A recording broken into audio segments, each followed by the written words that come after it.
While President William Ruto was in Eldoret marking KDF Day with the military, another story was quietly unfolding in Nairobi. Former DRC President Joseph Kabila, convicted in absentia for war crimes, has surfaced in Kenya.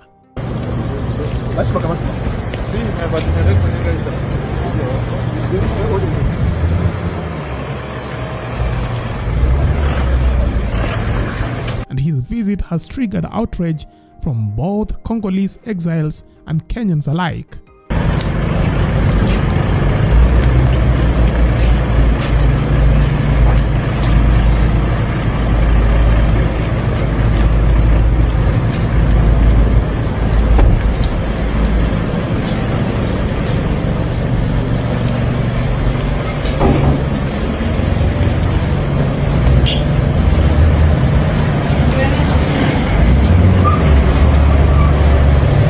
Arrived under heavy security for a 2-day closed-door meeting with Congolese opposition leaders and exiles. It is his first public appearance since a Kinshasa military court sentenced him to death on charges of treason, crimes against humanity, and support for the Rwanda-backed M23 rebels, now known as the Alliance Fleuve Congo.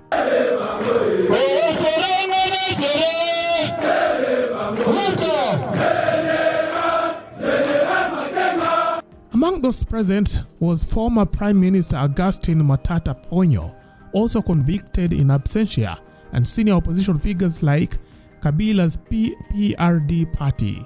Insiders say the group met to unify what they call the radical opposition and draft a roadmap for national reconciliation. We're here to talk about the country. First, we're going to talk about the chaotic situation in the country, about the country's security situation, and all of this and where it might lead us.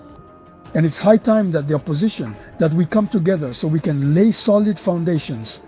You know, for someone like me who has already struggled, who has been through a lot in the opposition, it doesn't surprise me. When we formed the Forces Croisées au Changement with President Tim Tshisekedi, were certain political parties present? When we responded to the invitation from President Moise Katumbi and President Tshisekedi in Genval, was everyone there? The MLC was there, the UNC was there, the people from Chienbusha, were they there? There were a lot of people who may have listened but who didn't want to come. All this as fighting continues to escalate in the country's east, where M23 holds key territory. But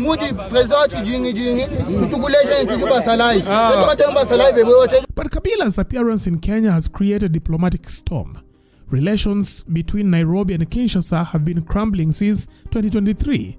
After DRC accused Kenya of quietly backing the rebels.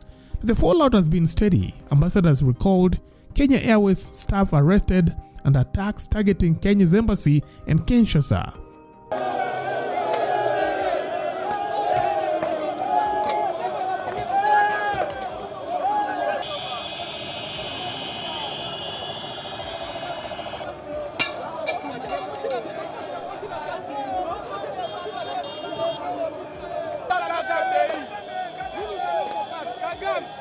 And Kenya's decision to appoint a council in M23-held Goma only made things worse. Analysts now warn Kabila's visit could trigger a full diplomatic fallout, possibly trade sanctions or another ambassador recall. I think you cannot mediate somebody who does not trust you. So if the authorities in Kenya or if the authorities in Kinshasa see Kenya as an ally or somebody who supports a rebellion that is fighting it, then that status of mediator would be questioned.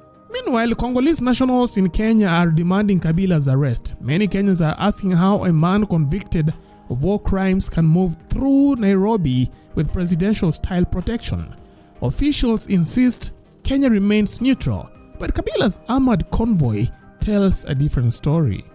For Kinshasa, this looks like collision. For Nairobi, it is a balancing act, one that is getting harder to defend.